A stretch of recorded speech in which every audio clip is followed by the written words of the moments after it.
የቴቱ ጋር ምን እየሰራ እንደሆነ አስተውያለሁና ለጉራጌ ውለታ እኔ የሀገሪቱ መንግስት አንድ የሚውለው ውለታ ነገር ካሳ ወይም ደግሞ የሚውለው ነገር ቢኖር ደስ ይለኛል። ጋዜጠኛ ሶዶ ለማ ቢያነበው የሚወደው ዜና ቢሰራና ዜናው ደግሞ መሬት ወርዶ ባይኔ ባየው ደስ ይለኛል ብዬ አሰብኩኝ። መርካቶ ያሰኘው ጉራጌ ከሆነ ኑሯችንን የሚያሳልጠው ጉራጌ ከሆነ ጉራጌ መውጫ መውረጃው መንገዱ ከዚህ በላይ ቢለማ መንግስት ይሄንን ወሰነ፣ ፓርላማው ይሄን ወሰነ የሚል ውሳኔ ለጉራጌ ከአዲስ አበባ እስከ መንደሩ ድረስ የሚሄድ ሃይዌይ ወይም ባቡር መስመር ተሰራለት የሚል ዜና ብሰማ ደስ ይለኛል። ሌላው ጉራጌ ምን ገጠመው? በነገራችን ላይ ጉራጌ ሰነፍ አይደለም፣ ሰነፍ አይወድም። ሰነፍ ካለመውደዱ የተነሳ ተረት አለው። ፉሬ ጠብጥ አንጋቻ ከገመታ ፎሩ ይላል። አይጥ ካልያዘ ድመት ምን ይሰራል? ቤት ማራቆት ነው ስራው። ስለዚህ መውጣት አለበት ነው። ስንፍናን አለመውደዱ ነው የሚያሳየን። ጉራጌ ንፉግ አይወድም፣ ደግ ነው፣ ቸር ነው። ለደግነቱ ማረጋገጫ ምን ይላል? ንፉገኛ በሰብጌ ድግስ ሚና ይሆኑ ይላል።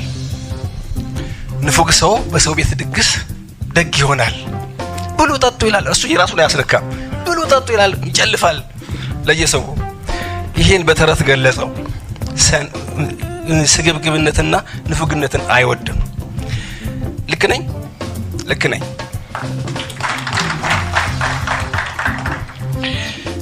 ጉራጌ በውሎ ምን ገጠመው ስላችሁ አንዳንዴ የቋንቋ ግጭት ይፈጠራል። ጉራጌን ተመኝቶም ማያገባ ሰው የለም። ጎበዝ ሴት ማግባት ከፈለክ ጉራጌ ሚስት አግባ ታግዛለች ምናምን ይባላል።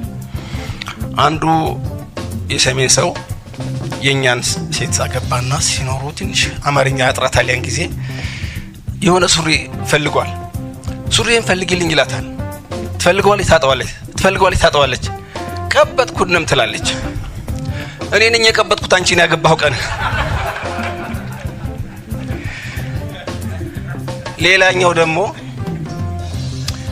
የሰሜን የፋሲለደስ ሴት ናት። የኛን ሰው ታገባለች። ቤት ውስጥ አራስ ሆና እዛ ጎንደር የሆነ ችግር ይፈጠር፣ ለቅሶ ይፈጠርና ይሄዳል። እሷን ወክሎ ይሄዳል። እሷ አራስ ስለሆነች መሄድ አልቻለችም። እዛ ይሄድና ያው ለቅሶውን ቆይቶ ወደ ሀገሩ ሲመለስ መኪና ተራ ሄደው ሲሸኙት ሲያሰናበቱት በል እንግዲህ ልጆች ተወልደዋል ቤት ውስጥ በል እንግዲህ ደህና ሁን ሰላም ግባ ኩታራውን ሁሉ አሳምልኝ አለች ይሉታል። ኩታራ በጉራጌኛ ዶሮ ነው። እንዴት ነው ዶሮ የሚሳመው? ኩታራ ማለት በጎንደር አማርኛ ህፃናት ማለት ልጆች ማለት ነው። የቋንቋ ግጭት ማለት ይሄ ነው።